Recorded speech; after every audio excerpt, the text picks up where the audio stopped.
Hello, good evening, and welcome to Eye on Port here on Metropolitan Television. Eye on Port is proudly brought to you by the Ghana Revenue Authority, GOIL PLC, Serene Insurance, Ghana Link Network Services, Meridian Port Services, and indeed the latest kid on the block, Phoenix Insurance. The show is proudly powered by the Ghana Ports and Harbours Authority, GPHA. And our media partner on this journey of a lifetime is the Business and Financial Times, the BNFT. Now, if you want to have a grasp of all the transpired on the show tonight, make a date and grab the Thursday edition of the BNFT, and you'll be able to see all that happened here on the show.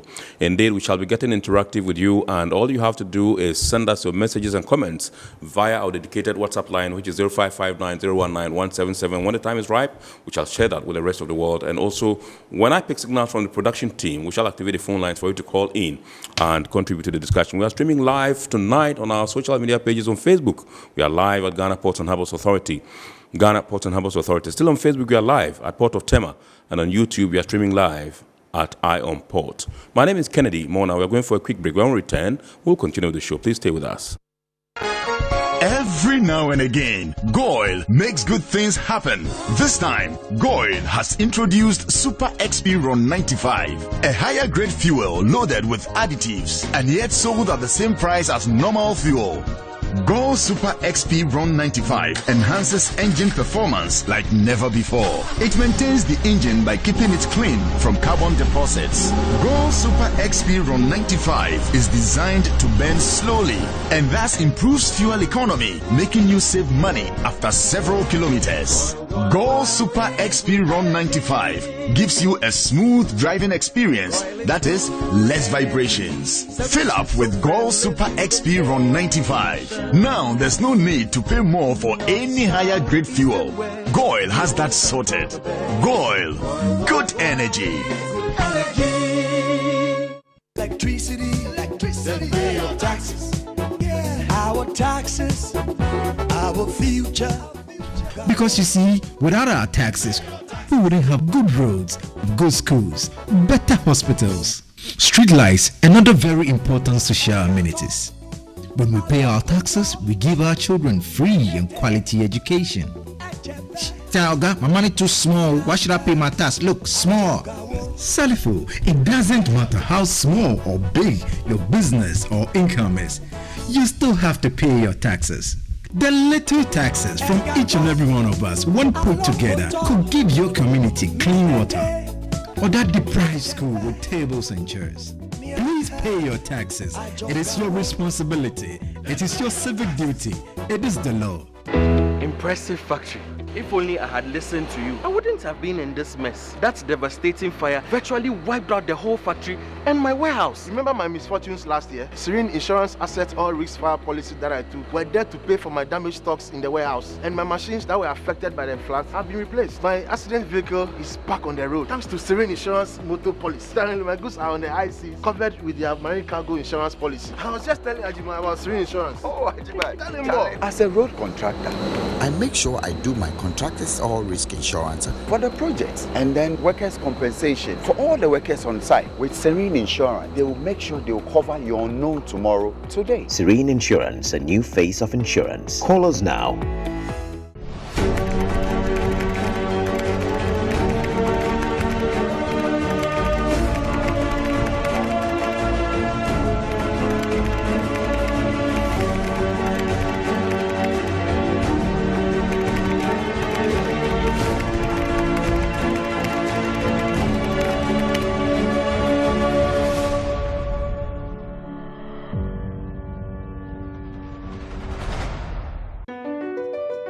MPS Terminal 3 is Africa's new state-of-the-art container terminal at Tema Port. For manufacturers, agro-processors and traders, the new port means business can be done faster. This infrastructure boost will improve Ghana's port handling capacity, connect more trading routes, and oil the engine of growth for the economy, creating greater opportunities across all sectors as Africa's markets merge and become the largest trading bloc globally. MPS, we connect, you thrive. Business and life can be like the sea sometimes. Sometimes serene, sometimes calm, sometimes turbulent, and at times it brings the unexpected. However it is like, trust Phoenix Insurance for your home, car, business, and marine insurance needs. Call 0302 246 319 or 0243 690 492. At Phoenix, you experience a delightful service delivered with wisdom. All right, so welcome back. It's now time for us to take a look at happenings in the port and shipping industry in the course of the week. And indeed, in the course of the week, some officials from the Africa Continental Free Trade Area AfCFTA paid a working visit to the port of Tema. Plus the fact that in the course of the week also, an ultra-luxury cruise vessel also docked in the port of Tema with some 300 plus people. Let's take a look at these stories and more. Like other signatories, Ghana's commitment to the World Trade Organization's Trade Facilitation Agreement and the Africa Continental Free Trade Agreement places some responsibility on the country. The TFA contains provisions for expediting the movement, release and clearance of goods and sets out measures for effective cooperation between customs and other appropriate authorities on trade facilitation and customs compliance issues. In light of this, a regional after-trade facilitation team has visited the port of Tema to ascertain the level of operational efficiency at the port. At the MPS Terminal 3, the team interacted extensively with management of MPS, who explained efforts being undertaken to make the port of Tema a trade hub in the region and beyond. What was interesting for them to realize that we are not only providing, capacity, but also we're providing productivity, fast turnaround of vessel, and also predictability. Basically, importers and exporters, they can actually connect on a weekly basis to a specific service or to several services, because we have divided the week into slots, time slots, which we call berthing windows.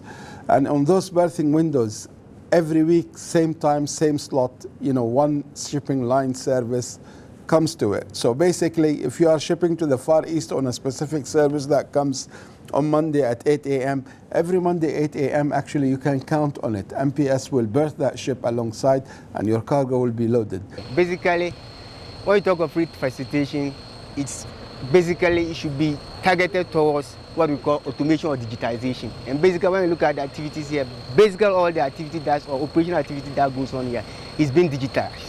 And that is why you can see that in terms of the issue of trade facilitation has to do with cost and time of doing business. So when you look at the digital operation, it tells you that the time of doing business is something that is very efficient.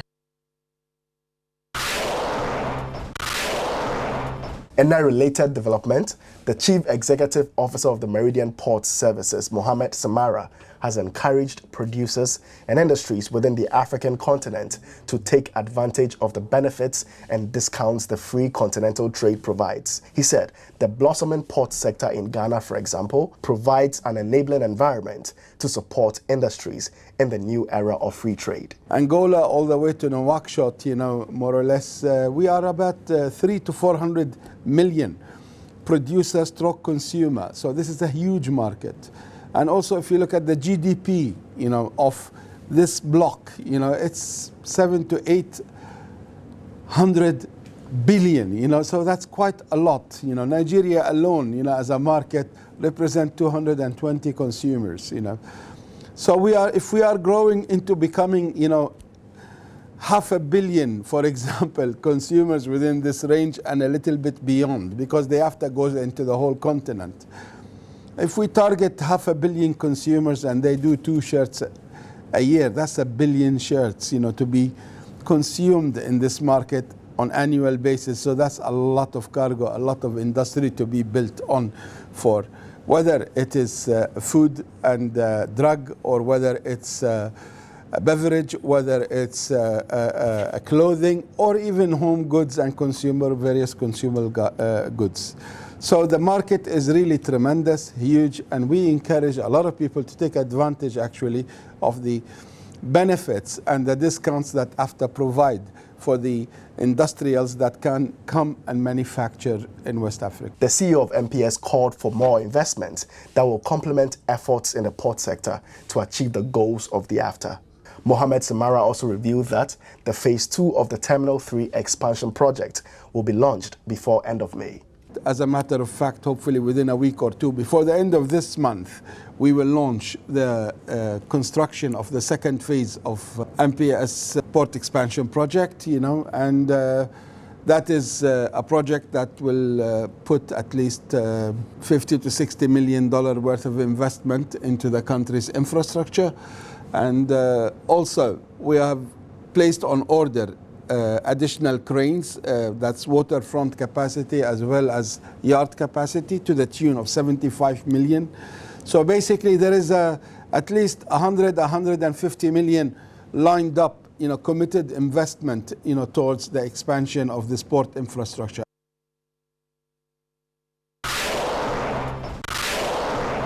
The Seaburn Surgeon, an ultra-luxury cruise vessel, has visited Ghana for the first time since 2020 when COVID-19 broke out. Indeed, the vessel is the 6th cruise vessel to visit Ghana's ports under 3 months and the 3rd to call the port of Tema within the said period. The 198-meter long and 25-meter wide vessel, operated by Seaburn Cruise Line and sailing under the flag of Bahamas, brought 330 tourists to Ghana as part of a cruise expedition across the Atlantic. They've started coming since last year, but this year we've seen more ships because COVID is pretty much all gone now. And not only in this destination, but in the other destinations that we operate in, Togo, Benin, Abidjan as well, in Dakar as well. So they're coming back. We expect more of these ships to be here later this year and definitely a lot more next year. It's about visiting the shops, visiting the malls, the other tourist sites, and I think these are some of the things that we should be encouraging in our country. It's one of the safe ports in this sub-region, and it's a preferred port. So I believe we have a lot of things that people need to come and have such an experience. Now, if you ask all the people on board, the passengers and the crew, they'll tell you that we love to always be in Ghana. The vessel is expected to continue its voyage to selected ports in the West Africa sub-region on its expedition. It has visited Togo, Benin, the Gambia, among other African countries in the past few weeks. All right, so those were happenings in the port and shipping industry in the course of the week. Indeed, we are now going for some international port and shipping news.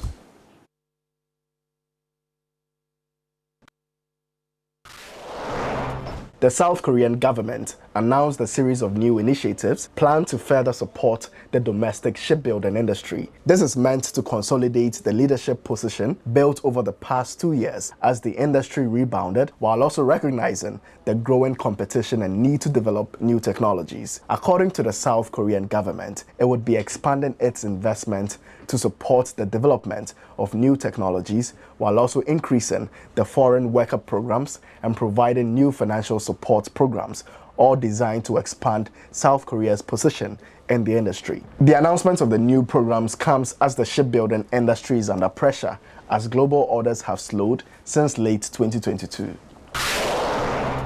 A U.S. Coast Guard cutter made a major drug bust in the Gulf of Oman on Monday, seizing more than $30 million of heroin and meth from aboard a fishing vessel. Fast response cutter USC GC Glenn Harris was operating in support of Combined Maritime Forces Combined Task Force 150 in the Gulf of Oman when the crew spotted a suspicious vessel. Upon boarding, they found 580 kilos of methamphetamine and another 35 kilos of heroin. Glenn Harris' crew seized another $48 million worth of drugs in a boarding last October, another $20 million worth of hash and amphetamine in August 2022, and $28 million worth of heroin and meth in 2 busts in May 2022.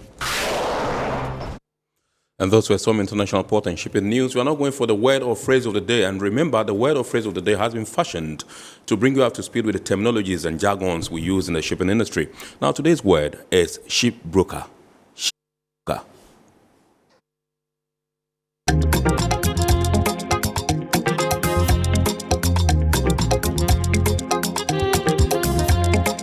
A shipbroker is a specialist intermediary or negotiator between ship owners and charterers who use ships to transport cargo, or between buyers and sellers of vessels.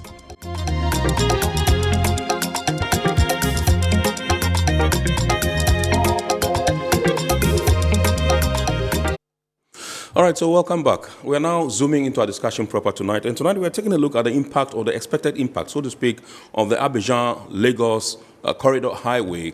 Now, this is a 1,028-kilometer stretch. And Ghana's component of it, we understand, is about 520 kilometers spanning Yamransa, Abuansa, through to Afienya and then Ebri. And so we're told this will cost some $15.6 billion.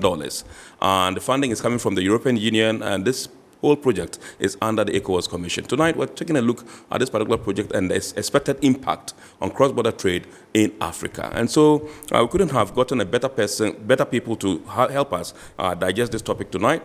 And so it gives me pleasure to introduce to us Engineer Rita Ohinesafo, who is the Director of Policy Planning and Budgeting at the Ministry of Roads and Highways, and she's also the Country Project Director for this particular project. Good evening, ma'am, and welcome. Thank you. Indeed, we also have in the studios Mr. Ziad Hamwi. He's not a stranger to this particular show. He's the President Borderless Alliance Ghana. Good evening, sir, and welcome. Good evening to you and your viewers. Absolutely. We are glad to have you in the studios. Let me begin with you, Engineer Rita Ohinesafo. I want to find out from you what exactly it is that went into the reasoning of this particular project. Thank you, and good evening to all viewers. The Abidjan-Lagos Corridor Highway project is one of the pillars of the EU program for infrastructure development. Can you draw your microphone a bit closer? Yes. It's one of the pillars of African Union's program for infrastructure development in Africa, usually called the PIDA. Okay. This was born out somewhere in 2013. In Addis Ababa, which identified the Abidjan-Lagos corridor as one of the most viable trade routes. And so they charged the ECOWAS, who also, together with the heads of state of these 5 countries, namely Nigeria, Benin, Togo, Ghana, and Cote d'Ivoire, to sign a treaty in March 2014. Under the treaty, they all agreed to develop the highway as a single project. Right. They also then charged ECOWAS to facilitate the project. And then, again, they also instituted a steering committee, which is made up of all the ministers in charge of infrastructure, works, roads in the various countries, together with the commissioner of infrastructure of ECOWAS. To lead in the preparation towards the construction of the road project. So when in earnest is this particular project supposed to kickstart? We are hoping that portions of it will start in next year. But in countries like Nigeria, they have already started. Okay, so I understand there have been some stakeholder consultations as well? Yes, we did. In Ghana? In Ghana. Yes. You know, Ghana's portion out of the 1,028 kilometers is 576. Okay, I thought 520, okay. No, 576 kilometers. That's quite significant. Yes, starts from Elubo. 1,028, it means we have more than half of it. Yes, we have more than half of the entire corridor, making Ghana's role in this project very, very crucial. Yeah, I think they can. This is it the Nigerian side? These are some of the pictures we got. Oh, okay. On the project. Yeah, I think they'll be rolling us as we go along, yes. So ours starts from Elubo, the border with Cote d'Ivoire. Cote d'Ivoire, yes. It crosses all the way.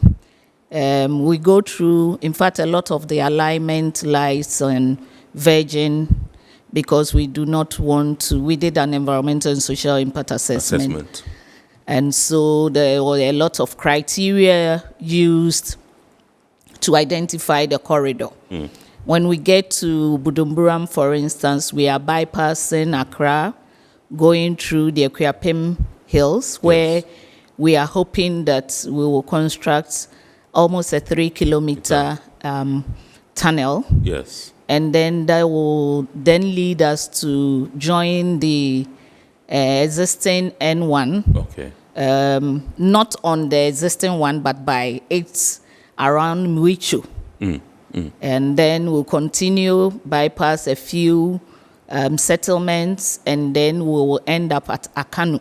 Okay. We currently have a joint border post at Akano with Togo. Okay. And so that's where the road from Ghana is going to go. Okay. So when I was reading about it, I like I mentioned in my intro, we have Yamransa, Ebuansa, and then we have Efienya and Ebri. I think what you just described is the Ebri stretch, where you are creating the tunnel. Yep. In the Kuapem area. Okay. Yes. In fact, the Yamransa part is forms part of it. You know, but I think you're trying to, I'm sure you have read to find out that we have some most viable section, Absolutely, which is, of course, that section. Yes. The average economic internal rate of return along the entire corridor is about 15. Yes. But that section is about 17 making it most profitable corridor. Right. Yeah, I mean, that particular aspect, which fortunately lies in Ghana. And so a lot of investors are interested. In fact, they have come to us expressing interest, but we are waiting for the final designs to be completed. Okay. And of course, the project to come to the design phase to come to an end. Right. We have a component of restructuring the PPP aspect. And so all of those things will have to be completed before we would know where to go. Right. Awesome. Let me come to Mr. Hamui, and I just wanted to, you are with the Borderless Alliance, you've traversed the nooks and crannies of the sub-region and the continent at large, and even beyond, and you know what the issues are, because one of the things you do is advocacy in terms of trade facilitation to ensure fluid, passage of goods and persons and all that. I just want to find out from you if you can paint a picture of what the existing state of this particular road is, and what some of the challenges are that you have identified that will perhaps be eliminated once this project is done? That's a good question. Thank you. And I want first to say that personally, I have driven all the way from Elubo to Semekrake on that stretch of the Abidjan-Lagos corridor. And it's one of the most pleasurable experiences of driving through on these ways. Right. And you can see that there's a lot of potential, whether tourism, whether trade, when we have free movement along this corridor. But we don't have that kind of free movement, actually. What we have seen through the caravan or the fact-finding missions that we have taken in collaboration with various stakeholders and partners in Ghana, we partner with Ghana Shippers Authority on the Ghana portion of the road, but we have taken a mission along the whole length of Abidjan-Lagos corridor in March 2018. Before that, we have conducted a study with WILDAF, with Profab, and then later on we had the diagnostic study along some of the corridors, and we have interacted with many of the women cross-border traders and the traders in general, especially at the border crossings, where we found most of the significant barriers, which are not tariff barriers. The barriers are more non-tariff in nature, which means that they're not exactly barriers, but they are things like, for example, the non-recognition of the documentation that comes from across the border, even though there is supposedly one harmonized, because we are all under ECOWAS, right? So if you have an ECOWAS generate, let's say, certificate of origin where it is necessary, once you have it coming from Ghana, then automatically you'd assume that going into Cote d'Ivoire, for example, they will take it. Or, for example, under ETLS, if you are registered in one country, along the corridor you are moving, but then before you know it, that you are stopped because you are required for additional documentation, additional tariffs, even though you are entitled to zero duty, zero quota along this corridor for registered products.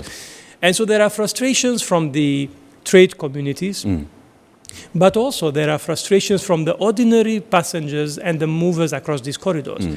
Because look, a road corridor is not simply the road that you move on. The road is very important. If there's no road in good state to move across, then you wouldn't even use it. But the importance is that where people go, trade goes. And so you have this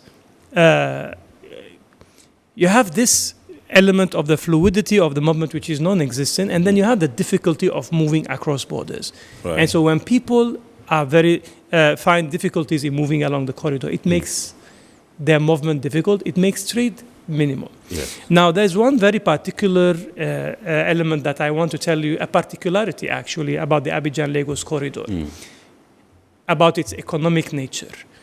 And you know, there are many ways to define a corridor, and we will not go into the nomenclature. However, interestingly, people think that the Abidjan-Lagos economic activity is actually commercial activity that goes from Abidjan to Lagos and passing through some of these cities, while actually what we've seen from our observations and interactions, we have come to the conclusion that the majority of the activity that take place along the Abidjan-Lagos corridor is not actually commercial cargo moving along the corridor. Right. It's actually groupings of economic activities that take place either at the borders, where cross-border traders will meet in markets and exchange goods, apparels, food products, items, beads, or you name it.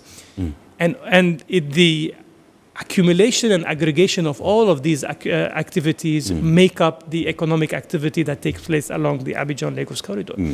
Keep in mind that Abidjan-Lagos corridor passes through 5 countries, which make up about 88% of the total economic activity of West Africa.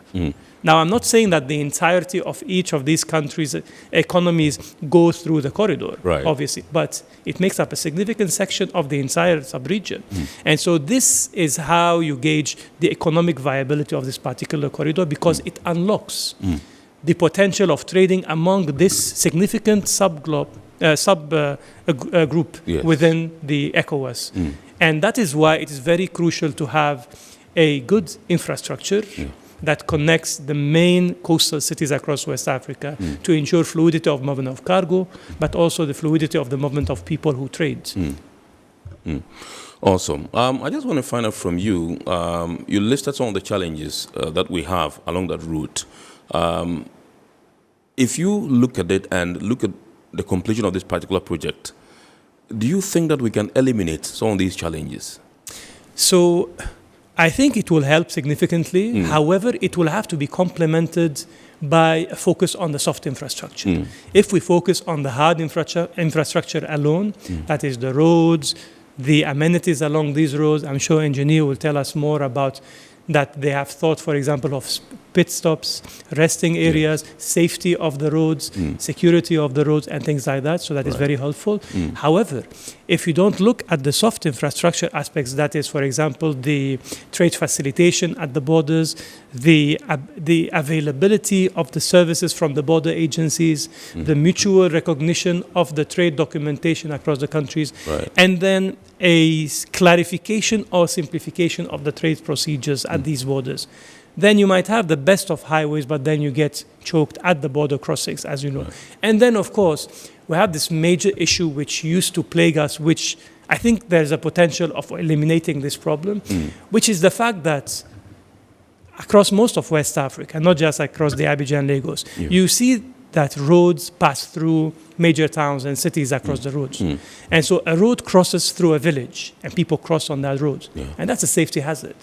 So by relocating significant portions of the Abidjan-Lagos corridor away from the urban areas so that it is focused entirely on the movement of goods of people rather than passing through the cities, you will avoid situations where some of these movements will slow down the movement along the corridor.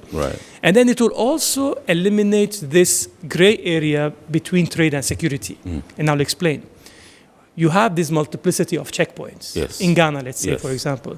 And most of the time, the checkpoints are set up with the, let's say, intention of holding security and checking that documentation and regulations are in order and that there are no firearms, there are no illegal activity taking place along the corridor, which are taking place actually, so we need these checkpoints. However, under this, guys, a lot of other negotiations take place. There are some hold-ups, there are some discussions that take place sometimes at some of these checkpoints. Illicit fees change hands sometimes.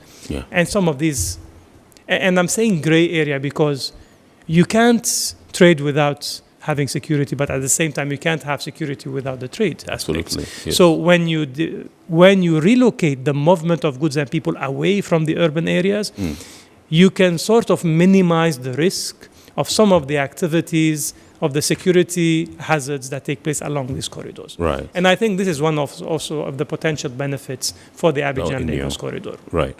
Okay, let me come to Madam Ohene Safo and find out from you. It does appear to me from your initial submission that this particular project has been divided and given to the respective countries to deal with. For instance, Ghana, we have our stretch, which you rightly mentioned, 576 kilometers. Are we responsible for it? No. Okay. Under the treaty, it comes under one package? Yes. Okay. Under the treaty, there was also an intergovernmental agreement that was signed that allows a management authority to be set up by the 5 countries. Okay. And that management authority to be hosted by any of the 5 countries will be responsible for the implementation and operation of the corridor. However, the right of way, making the right of way available for that authority to be able to construct the road is the responsibility of member states. And that's what we are doing to sensitize, to let people know about the project, and also to let them know that for areas where we have not already acquired those lands, we'll be coming in to acquire the lands. Right. You mentioned the 5 states, that's Ghana, Nigeria, Abidjan, Benin, and Togo. All right, absolutely. Great. So can you break down the scope of the works of the project for us? Just so I can give a clearer picture. We have 3 major objectives for this highway. Okay. The first one is to generate, identify, and unlock economic and social potential along the corridor. Yes. That is the first thing, which he mentioned. The second one is to promote cross-border trade. Then the third and final one is to integrate the communities along the corridor. And so the road is being used as a catalyst to ensure that we have a holistic development. Right. So we have several components under the project. First, we have the feasibility study and detailed engineering design. Right. Which at this moment we have given it out to 3 consultants. One working all the way from Abidjan to Apimenim in Ghana. They are a consortium led by what we call SECTEC. It's a French company. And that section is 295 kilometers. The second lot continues from Apimenim and ends at Akano.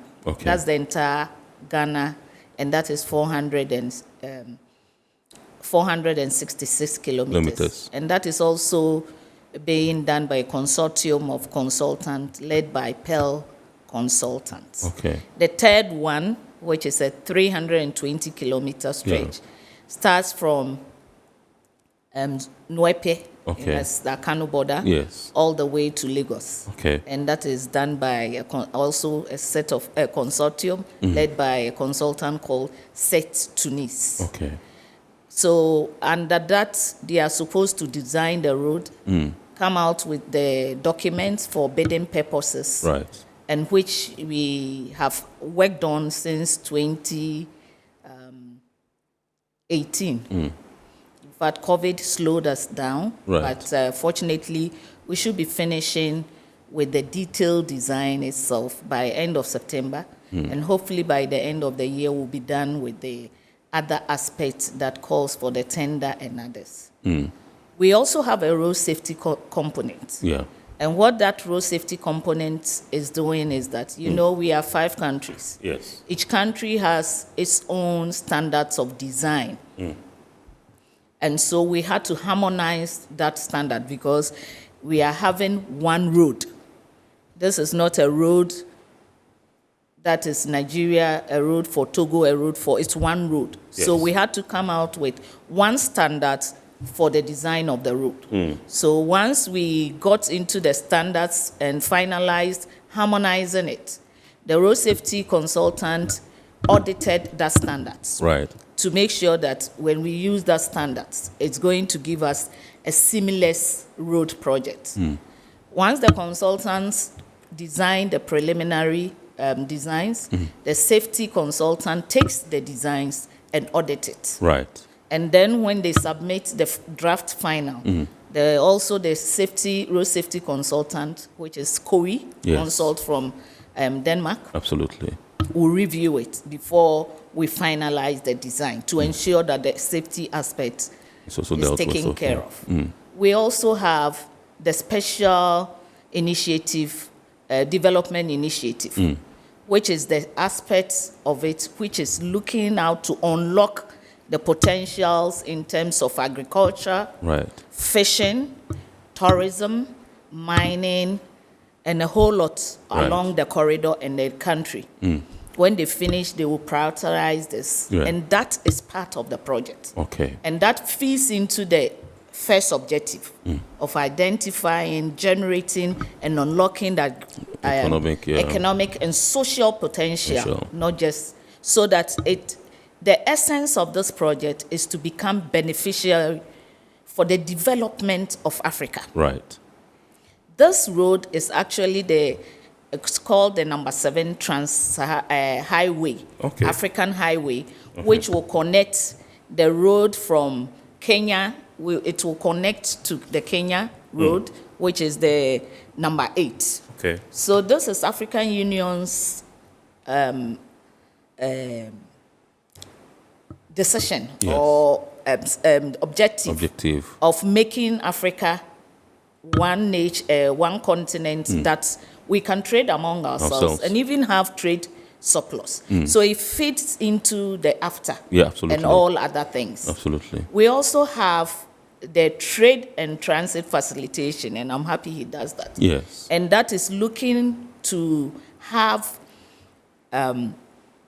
cross borders with what we call the joint border post, with harmonized ICT systems, where when you are going, for instance, from Ghana, and you get to Elubo, the data taken in Elubo already transmits to Cote d'Ivoire. Right. So you just move on. Absolutely. It's a means of eliminating the delays that currently occurs. When you get to Aflao, you have to stop, they inspect. You go along the entire corridor, as he says. Yes. And Borderless Alliance does a lot of work to inform us about the number of what we call roadblocks.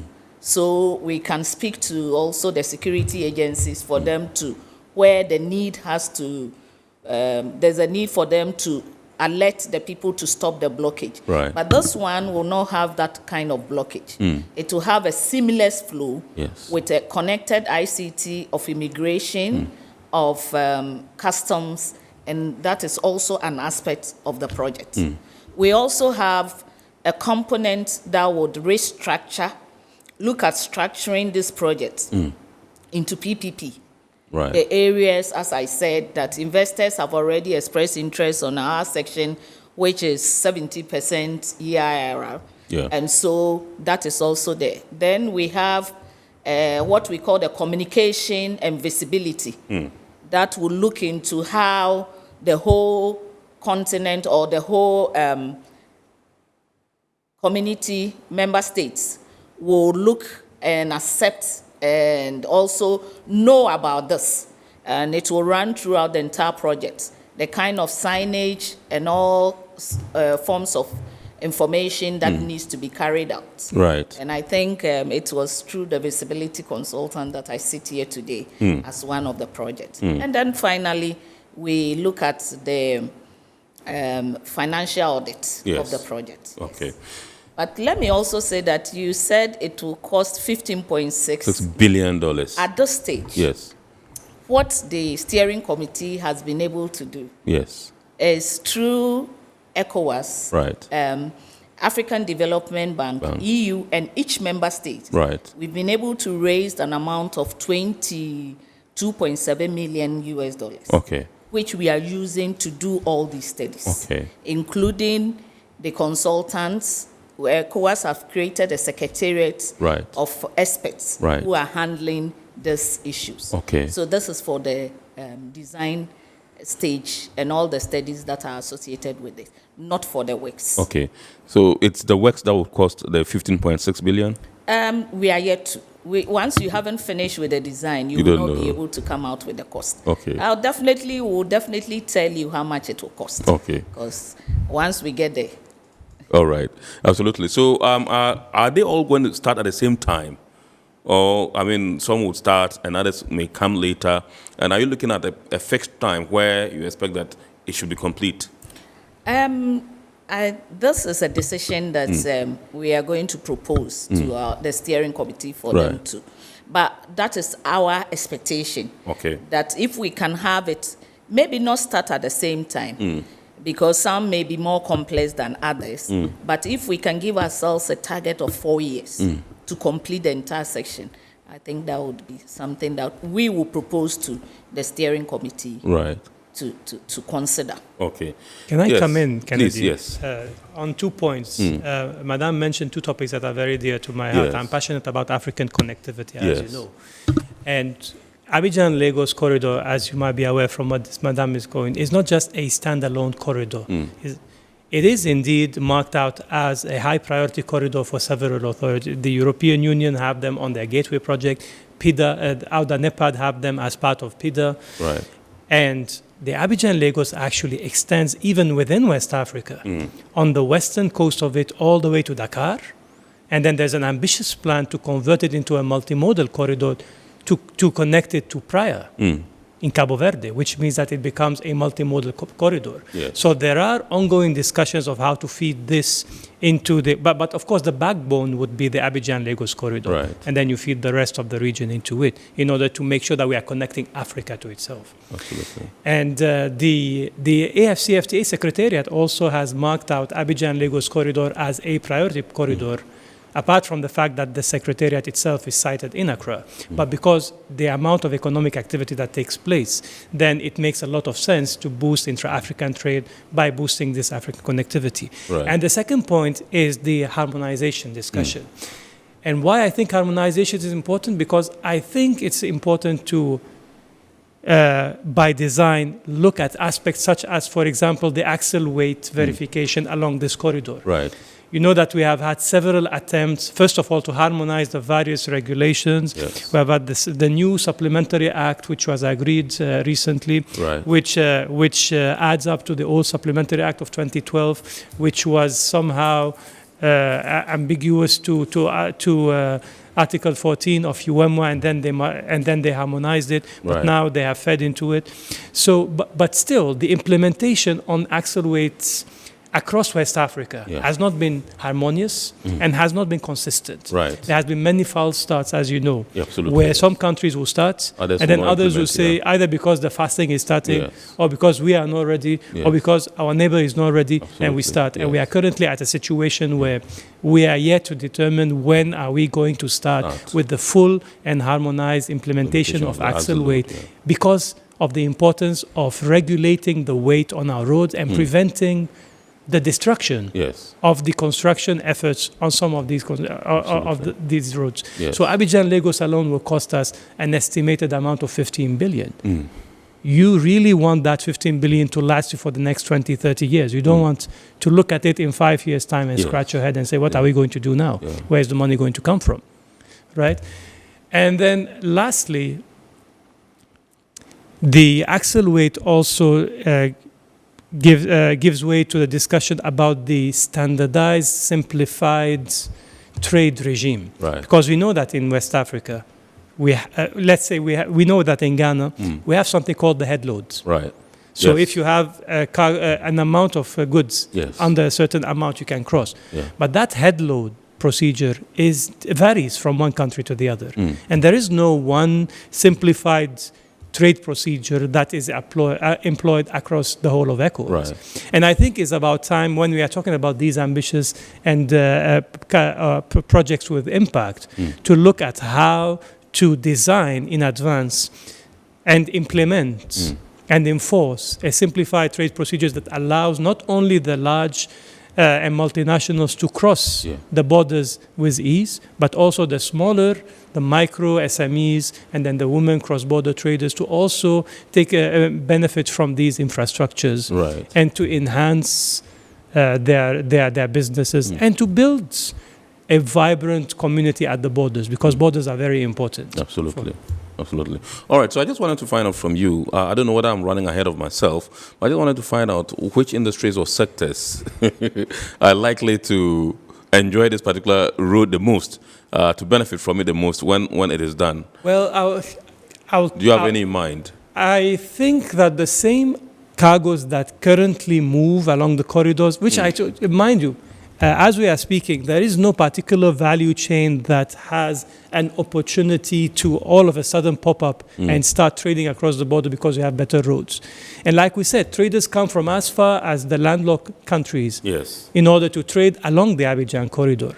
The women cross-border traders will group themselves, they'll do excursions, they'll come to particular markets, either to the Benin market in Cotonou, or they'll come to the Lomé market, or they'll come to somewhere, or they'll move and they'll begin trading. So I will expect more of the current trade in food items, fish is big in trade, and if you open up the movement of people, fish trade along West Africa will become something very big, because fish is not just the tradable item, it's the fisherman who moves along. So they will move along, they will be able to trade, and then people and traders will be able to also move their goods along. Ginger, cola, pepper, apparel, clothes, all of these value chains, which you might think that everybody has the same of this, so why do we need to trade among themselves? But that defies the purpose of value addition, because you have cashew, I have cashew, you have cocoa, I have cocoa, but we have to trade in our value addition, value-added products across the borders. It makes sense. It doesn't make sense to export our resources in raw form so that they get reproduced outside. We have to start to look at how to identify the regional value chains that we can source from across the region, manufacture or add value in a particular country, and then send across in the region. Cosmetics, for example. We have a lot of shea. You can process refined shea in any of the countries along the Abidjan-Lagos corridor, and then you can trade of your products and cosmetics along the road. So there are endless opportunities. However, you have to look at the real impediments, which are, first of all, the business environment, which are needed to unleash the competitiveness of the local manufacturers and producers. And then you have to look at the non-tariff barriers, especially at the borders, that are preventing the movement of these goods with value addition inside. So I think that the road will stir a growth in value-added manufacturing and production. And I hope so also, because there is a lot of potential. And I wonder whether we also spoke about tourism, but there's a huge potential for tourism along the Abidjan-Lagos corridor. People will no longer have to think whether they have to go to London or to Paris or to, I don't know, not even Rwanda or South Africa. If you know that you are in Ghana, in Accra, you can be in Abidjan in 4 hours. You can spend a weekend in Abidjan or in Grand Bassam, which lots of people used to do until very recently when some issues happened. Some people still go, right? Or, for example, for Nigerians to move across the region and to spend their purchasing power along the corridor, or for Ghanaians to move to Togo and Benin and enjoy some of the hospitality of our neighboring countries. Tourism is a huge multiplier effect for economies. Awesome. All right, let me come to Madam Ohinisafo. I just want to find out from you. You mentioned that feasibility study had been done. There was a design as well. And I just want to find out from you, apart from that, what are some of the things that have been done that concretizes this particular project as a viable one? Because we know that our side of it, instead of 15%, which is the highest, we have the highest of 17% in terms of profitability and viability. Has it been confirmed that the entire stretch or project is viable? Yes, the feasibility study is a study that identified the economic, the social, the environmental, and other impacts of a project. Right. And that is what came out of with the viability of the projects. Okay. And then generally it's around 15% Yes. along the corridor, with Ghana being The 17. 17%. Okay. And then that then transcends into them going ahead with the detailed design. Right. So we have concretized that. Okay. All right. We understand it's a 6-lane. Yes. Oh, so can you paint a picture of what it will look like compared to what it is currently? Okay. So this is going to be a highway that will not be interrupted. Okay. You cannot enter and exit the highway just the way we do now when somebody drives from his or her house and enters the motorway or enters Tema Flower or anything. No. Before you can enter the motorway, you will have to either go through an entry or an exit. And so there will be what we call the grid separation. Every community will be connected, but not directly. So before you can move onto the road, you will have to go through an authorized channel before you can enter the road. Remember, we are looking to reap the benefits of the road. Right. And our COMA, the management authority, will be managing the operations of this road. So you would go through it the same way, and you can exit also the same way. We have a lot of underpasses for animals crossing. We have a lot of underpasses for pedestrian as well. There is no where the community is big, we are going to have an interchange. So we don't have one particular interchange design. Depending on the location and the connection to the road, the interchanges are different. So that's why I mentioned grid separation. Yes. So it is a thorough road that will start from Lagos. We'll have a few fuel stations, other load control stations. Once once you enter the road, there will be an automated ASL station. Right. If you go beyond the load limit, automatically you will go off the road. We are also looking at tolling. Right. And at this stage, we are considering semi-free tolling. So in certain areas, you use a card and just move in. Okay. But as the authority comes in, they will be in charge. And of course, once the investors comes in, all of this will come to the fore. So this is going to be a road that you cannot just cross. You will enter, as we see in other countries, highway. This is a proper highway, not a Ghanaian highway where you enter from your house and enter. This will be a very seamless road. Once you start off, it has a speed limit. We have rest stops. We have security areas. We have what we call gas stations along designated areas and all those things. So if you want to go off, you just exit. Right. And they will have signs that have both English and French terminology, so that if you're a French driver, you know what to do. If you're an Anglophone driver, you know what to do. So once the designs are complete, we will come again and show them. Now what we have is the alignment, which we have gone around to show to all the 5 regions along the corridor: Volta, Greater Accra, Eastern because of the tunnel, and then Central, and then Western.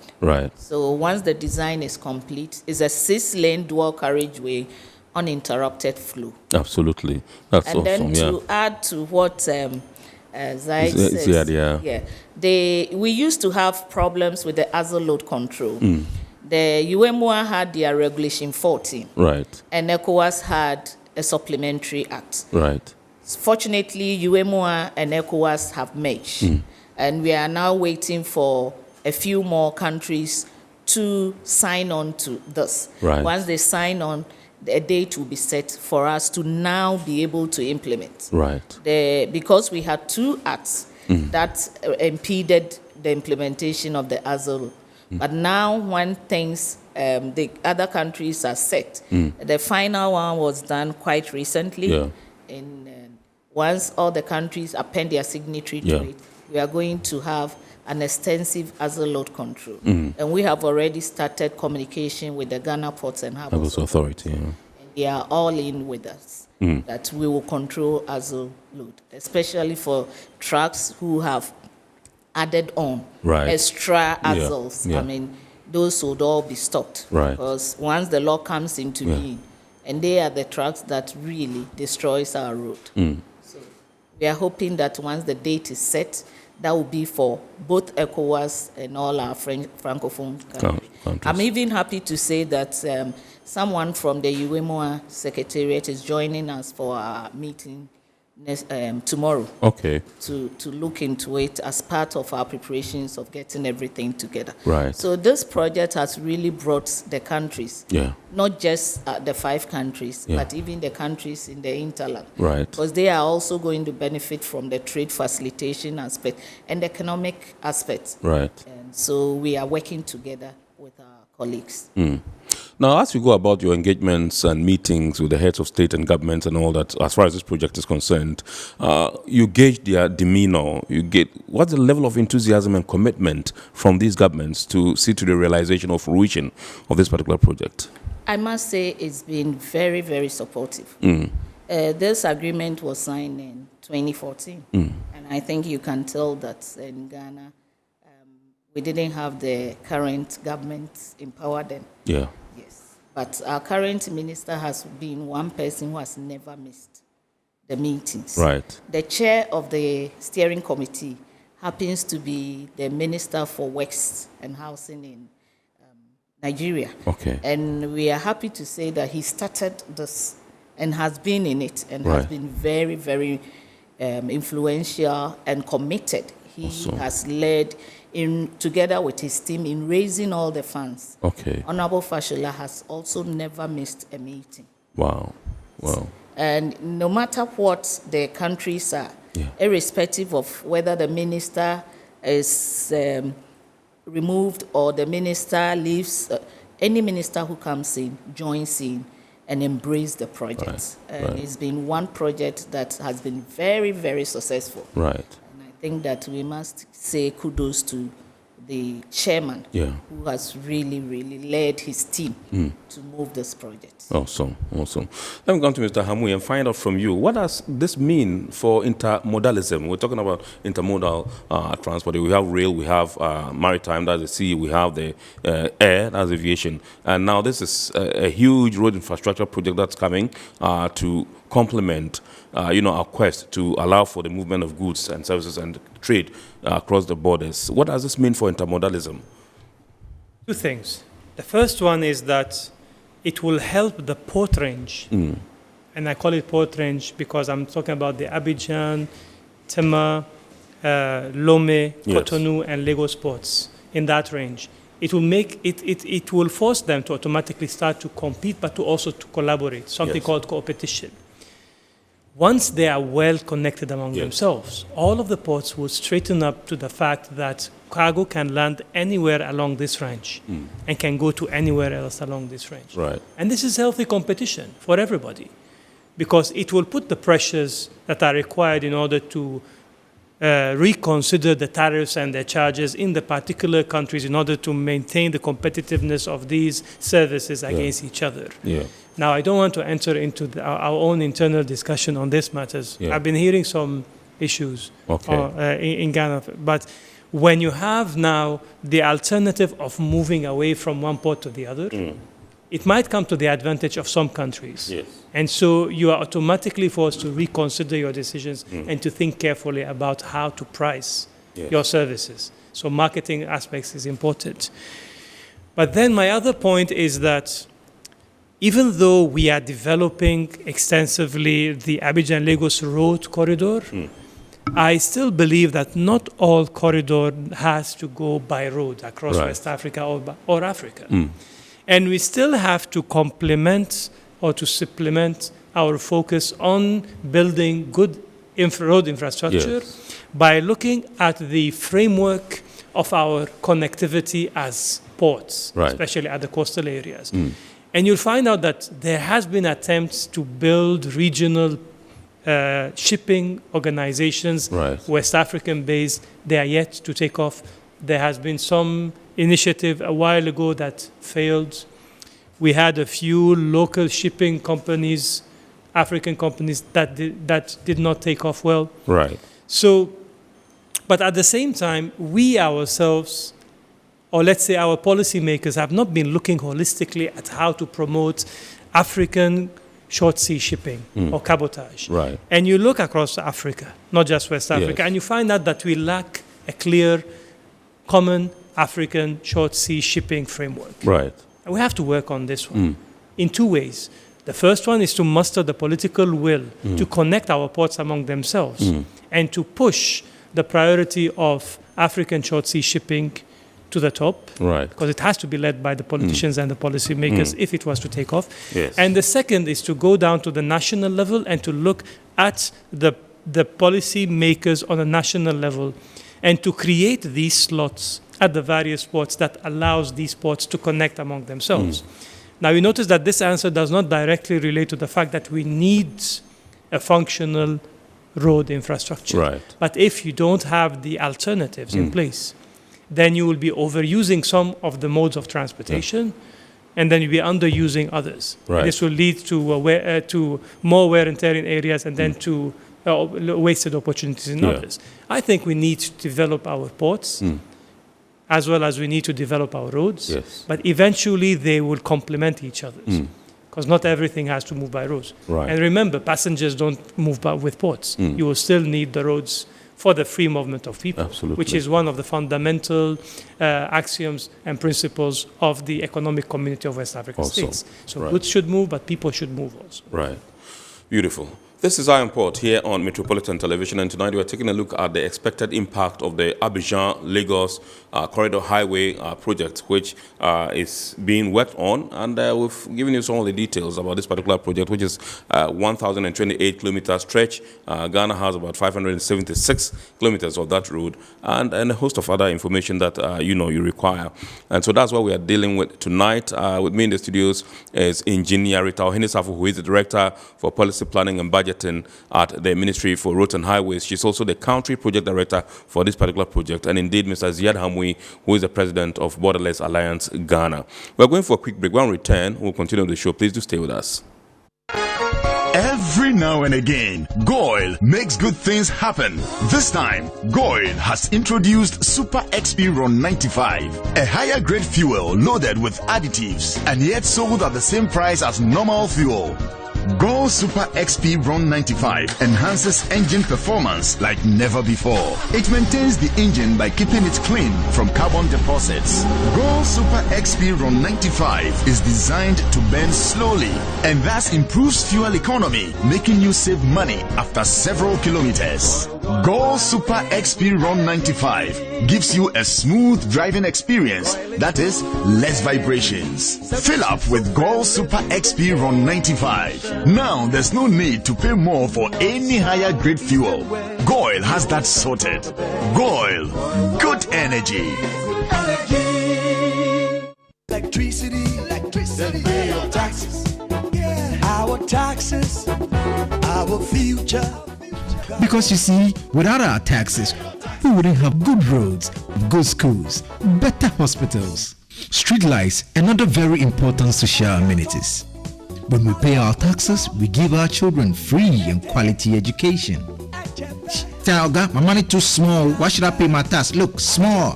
Salifo, it doesn't matter how small or big your business or income is. You still have to pay your taxes. The little taxes from each and every one of us, when put together, could give your community clean water. Or that deprived school with tables and chairs. Please pay your taxes. It is your responsibility. It is your civic duty. It is the law. Impressive factory.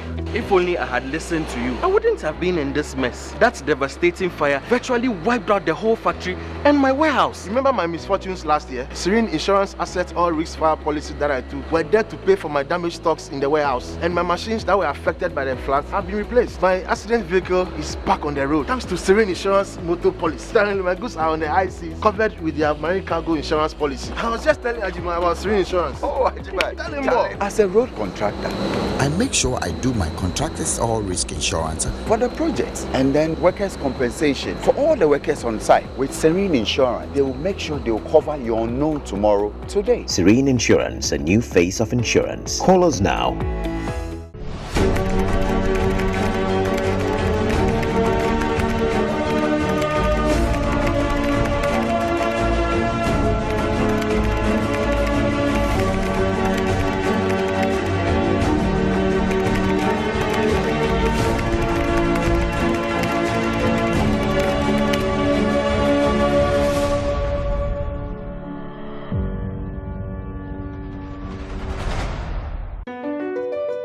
MPS Terminal 3 is Africa's new state-of-the-art container terminal at Tema Port. For manufacturers, agro-processors and traders, the new port means business can be done faster. This infrastructure boost will improve Ghana's port handling capacity, connect more trading routes, and oil the engine of growth for the economy, creating greater opportunities across all sectors as Africa's markets merge and become the largest trading bloc globally. MPS, we connect, you thrive. Business and life can be like the sea sometimes. Sometimes serene, sometimes calm, sometimes turbulent, and at times it brings the unexpected. However it is like, trust Phoenix Insurance for your home, car, business, and marine insurance needs. Call 0302 246 319 or 0243 690 492. At Phoenix, you experience a delightful service delivered with wisdom.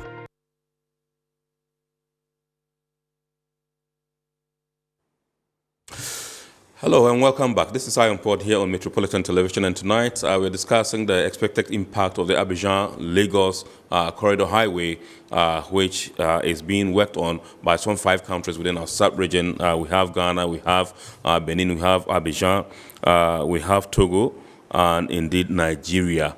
And we have Engineer Rita Ohenisafo, who is the Director of Policy Planning and Budgeting at the Ministry of Roads and Highways here in Ghana. She's also the Country Project Director for this particular project. And indeed, Mr. Ziad Hamwi is the President of Borderless Alliance Ghana.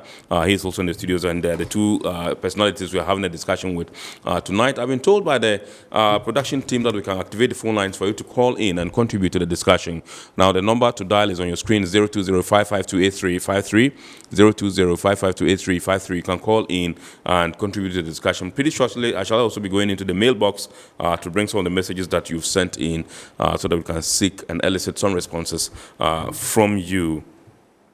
Now, let me come to Madame Ohenisafo and find out the level of stakeholder engagements. I asked you that earlier, and I saw some pictures of you engaging some people in the central region and other places. So I just want to find out from you whether this is being done across the board in the various countries, and what's the level of, I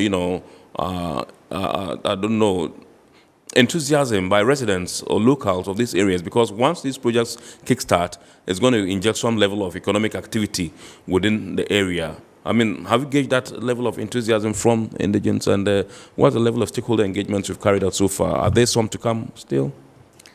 Yes, I would say that we have successfully had 4 major stakeholder forum. We held one in Accra for the Greater Accra region and the Eastern region. We brought on board the chiefs, who are the custodians of our lands. Right. We brought on board the government officials. We brought on board every stakeholder and in the line of the work. Right. And we did introduce to them the processes that we went through in selecting the alignment, and then sought their support in the allocation of the right of way. Right. Because it's our responsibility as a country to give the right of way to the contractors when they come in. And this is the time we need to start working on that. Right. And I must indicate that in all the 4 or 5 regions, the chiefs accepted the project.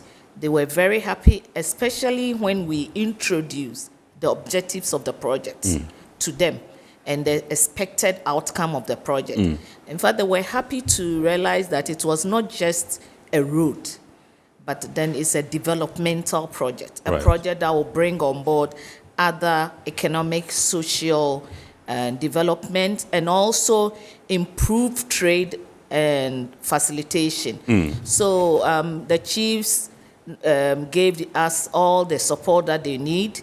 In fact, they carried with them copies of the alignment so that they can paste them in their palaces and then be able to know which lands to sell and which lands not to sell. So I think it was very, very supportive. Awesome. All the regional lands and then the LUSPA people were all supportive of that. And already we have written to the minister, my minister has written to the Minister of Lands to help constitute a national committee in the acquisition of the right of way. I think that I think this is one of the stakeholder engagements. Yes, this was in Cape Coast. Right. Okay. And see the Queen Mother there. I don't know, but he came all the way. He told me she came all the way from America. Wow. Yes. Wow. She says she lives in America, so she came all the way from America. Wow. And she spoke on behalf of the chiefs. When we went to Takrady, we also had the Queen Mother of the Ketan area. Okay, so you come to that. We have Achu, who has been on the line for a while now. Let's pick Achu, and then we'll come. You continue. I'm enjoying that. Hello, Achu. Good evening, sir. Good evening, sir.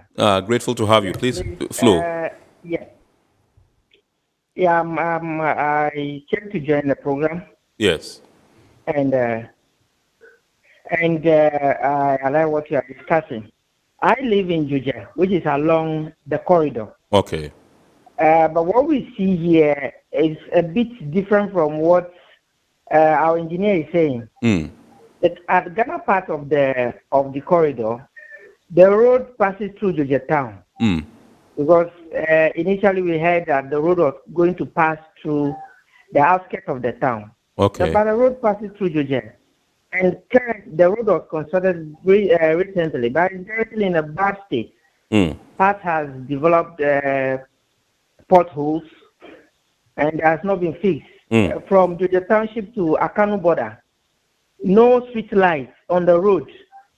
Right now, when you get there, the place is very dark and dangerous. But when you enter Nuefa, which is at the Togo part of the corridor, the road being constructed looks very nice, with street lights in the middle, and it's double lane. But our part is just one lane, and we want to know if this is what they are talking about, or they are coming to do a new one. For okay, us. all That's right. what we want to know. Great. Thank you very much, Achu, who's called in and all the way from Joje. He says they were told that the road was going to be outside the town, in the outskirts, but it passes through there. Sometimes some of the places, no street lights, and so it makes it quite dangerous and all that. Is it what it is? I think Achu is talking about the existing road, which passes through Joje. Okay. This highway is going to bypass Joje. Okay. And so we would maintain the existing road as an alternative to the highway. Right. But this highway is going to bypass Joje. Okay. When we had a sensitization in Joje, in Volta region, the paramount chief of Joje was there. Right. And we did indicate all the areas to him. So the existing road which passes through Joje is not the highway. Right. The highway will bypass Joje. And I want to assure you that we are working with Landmark West Africa. Right. They will very soon come there and install street lights up to the Awesome. Fantastic. joint border posts. Great. Thank you very much indeed. All right. So you were walking us through the stakeholder engagements and some of the things that transpired. We can do that briefly and then come and take some messages. But you can also still call, and the number is on your screen, 020-552-8353. We'll be glad to receive your call and then hear you. Yes. As I was saying, yes, chiefs were all happy about it. And they all lend their support to the project and told us that we can always count on them. Right. Except that when we are, of course, taking their land, we should pay them the adequate compensation. Right. Which we also told them that we will make sure we do that on behalf of government. In Takoradi, we had the Queen Mother for the Kitan area. Yes. We had Nana. Nana Kwabena Nketia, yeah, sure, In yes. fact, Yes. we invited the chiefs, paramount chiefs in the area, but we had more than. Wow. We even invited. We Wow. had to bring in extra chairs. Yes. They all came with assemblymen, with all the government Opinion agencies. leaders and all that, yeah. And of course, we always go. Is that you in the cap and the Yes. white It's me shirt in and the cap okay? talking to the chiefs. Yeah. I mean, yeah. Okay. once we finish with the stakeholder forum, Engagement, yes, they yes. want to More have information, one-on-one, tete-a-tete, and yeah. then yes, Yeah. also have their own issues if Absolutely, they have addressed, any, yeah. and also to come to me. A lot of them came to me Yeah. personally to lend their support and to tell me that they just didn't speak at the forum to say that they want to support. They this really project. meant it. And I think they were happy that we came to them. Right. Because more often than not, we sit down and when we are ready, we go to them. Yeah. But they were happy to know that even whilst the design was going on, we had come to explain the project to them. And I think that is what they expect from all development projects. Right. And so we have also created a WhatsApp group Right. where we share information and where if they have issues, they can always reach us and share their issues with us. We have had a very successful stakeholder engagement, and ECOWAS wants us to even share our stakeholder engagements with the team when they arrive. Yes. Okay. I understand we have Suleiman who is calling us from Accra. Good evening, sir. Yeah, good evening, sir. Yes. Please. Yes, sir, my question goes to the engineer. Yes. Yes, sir. If I may know, were they a sociological interaction with the engineers based on the road, the highway that they want to construct? Because if you can get me clear, on the N1H1 road, when constructed, we realized we could not have interaction with our sociologists based on have interaction with who? Our sociologists. Sociologist. Yes. Where do you work, please? I work in the defense. Defense? Yes. Okay, you are aware that they didn't consult your sociologist. Your sociologist was not consulted on this matter? Yes, I'm saying this based on what happened after the construction of the highway. You realize a lot of people were killed on the road. The highways, the overpasses were not constructed. And then we had a lot of accidents on the highway from, let's say, from Achimota to Malam Junction, that road. You realize they were not overpassed. If you could remember those days. That, based on that, even on my from Medina Road to Adenta, a lot of people were hit by the vehicles. So I want to know if these people were consulted. Okay. All right. Thank you very much. I do remember you made mention there was a road safety, part of the road, and all those things. I think that caters for what he's. We have done a safety audit, and also we had a sociologist as part of the studies that he's talking about. Right. So, and even with the military, in fact, we had last week we went to meet with them. Yes. It was a section of our road. Borders are along the section. So we wrote to them and we had a very fruitful discussion with them, and they hosted us very well. Right. I think the problem we had on the N1 was that the N1 was a phase 1 of a project that the phase 2 didn't continue. Okay. And that's where we had a lot of issues. Right. In terms of, there were lots more interchanges that were supposed to have come as a phase 2 that didn't come, and that had a problem. Okay. The other issue is that this road is not going to be constructed within settlements. Right. As I said, it will not pass through settlement. Yes. Where it does, we will have a great separation, right, and you cannot enter directly. Okay. Provision has been made for pedestrian to go under or over. Yes. And so there will not be any interaction in this regard. Absolutely. Okay, I think we're going to have to pick our last caller and then come in and do some messages, and then we wrap up. We have barely 6 minutes to go. I understand we have Emmanuel on the line. Good evening, sir. Good evening, sir. Yes, sir. I would like to contribute to the program. Please go ahead, sir. I think it's a good idea, but in a layman's mind, if I had my way from Pram Pram to Wilimba Junction, there should be overhead. You get more, so that it doesn't cross along rivers going to Malang, going to Kwasiman, so that you don't have anything on the ground. You'll be flying all over, all the way to Wilimba Junction. That's my contribution. Right. Thank you very much, Emmanuel, who called us in from Tema. We're grateful to you. He's bringing in some suggestions, and the engineer is here. I should see whether that is feasible. Emmanuel, this is to tell you that the road will not even get to Pram Pram. Along Mwicho, we are going to bypass all the way from Accra beyond Bujumbura. Yeah. So be rest assured that we are not going to go into that settlement. Right. At all. Meanwhile, you can see that we are doing the road as we speak now. Right. So the road will end at where it merges onto the new highway. Awesome. So that has been thought of, and we are going to make sure that we don't go through the heavily populated settlements. Okay. This one says, good evening, sir. I am happy for this discussion, please. If I may ask, where will the construction company office be in Ghana? Because, please, I need a job to do. Thanks. My name is Bernard Ayensu. When will it start? Well, he wants to know where the construction office will be. He needs some job. Bernard, I cannot tell you now because we have not even gone on tender. Yes. We have not selected the contractors. We have not finished with the design. Yes. Though we are almost done with it. But once the contractors come, we will make it public and let everybody know this is not a Ghana project. Yes. This is an ECOWAS project. So everybody it will be open to the entire corridor. Yes.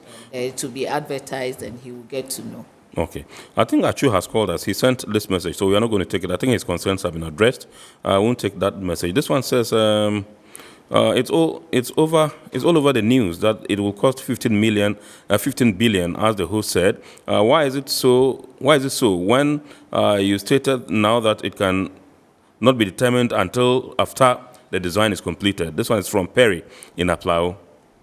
Well, I don't know who gave them the figure. Yes. But I am talking from where I sit. You sit, okay. I do not have the cost of the project as we speak now. Okay. The cost I have is for the studies. Okay. And of that course has been done, which is 20. You said 27 million, 22 million. Okay. Yes. So who put that 15.6 billion that we read about? Okay. I have no idea. Because it does appear that all the facts that we saw in the 1,028 kilometers, the 500 and something are all correct, apart from the figure. Yes, I have no idea where that 15.6 billion came from. You know something, Kennedy? Yes. The figure is not out of proportion because if you divide 15.6 billion, that the alleged 15.6 billion absolutely. by 576 kilometers for 3 lanes in, 3 lanes out, plus services. I agree. The number is even manageable. Yes. I think we still have some messages here to take, but time, we are pressed for time. So we will get them to you and elicit responses, and then in the abridged version, they can get their answers. This one says, I'm happy to hear that Ghana has the largest portion of the road. That means our leaders have a lot of responsibility on their shoulders to see to the successful timely completion of the road. This one from Abigail in Tema. Please announce, okay. Yeah, so I think that basically this one says, how will the ordinary trader benefit from all these heavy projects? My name is Bright in Kumasi.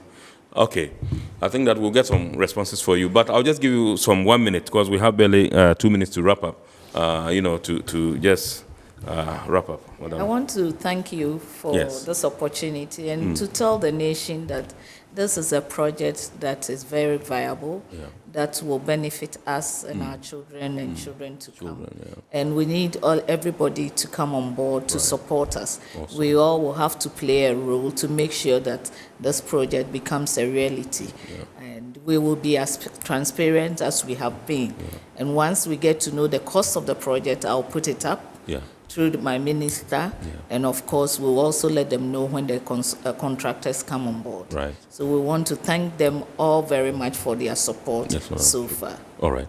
Thank you very much indeed, Engineer Rita Ohenisafo. And Mr. Hamui, 1 minute, and then we wrap up. For us as Borderless Alliance, we think that we complement the hard infrastructure of the Abidjan-Lagos corridor by focusing on the trade facilitation aspects in order to ensure that we facilitate movement and cross-border movement, especially for trade. And that is why Borderless Alliance has been partnering with various institutions, organizations, think tanks, and academia over the years in various areas. Our latest contribution is an essay on gender and trade, on trade facilitation. And in that particular one, we summarize our 10 years of advocacy in West Africa. And among the main challenges which we have is the infrastructure. And so it's timely that we discuss that aspect, project, at least, of this essay here. And the recommendations obviously are to collaborate and to involve private sector in that area. Now, I'm mentioning that particular one because I have a copy here for the studio. Great. And then after, once we are done, then I will probably glad to present that one. And I look forward to continue to collaborate with Rita and the Ministry of Road and Highways and with ION4 to advance trade facilitation across West Africa. Awesome, awesome. Thank you very much indeed. And that's how we draw the curtain on ION4 tonight. We say big thanks to Engineer Rita Ohenisafo, who is the Director of Policy Planning and Budgeting at the Ministry of Road and Highways, and also Country Director for this particular project, and Mr. Ziad Hamui, who is President Borderless Alliance Ghana. We thank our sponsors, Ghana Revenue Authority, Goel Company Limited, Serene Insurance, Ghana Link Network Services, Meridian Port Services, and indeed the latest kid on the block, Phoenix Insurance. Remember, the show is powered by the Ghana Ports and Harbours Authority. We entreat you to watch the abridged version of the show on Wednesday on GTV at 8:30 p.m. My name is Kennedy Mona. Remember, the show is always powered by the Ghana Ports and Harbours Authority. Maximum thanks to executive producers Mrs. Esther Jebidonko and Nana AC Kwanza Sodabek. I'm Kennedy Mona.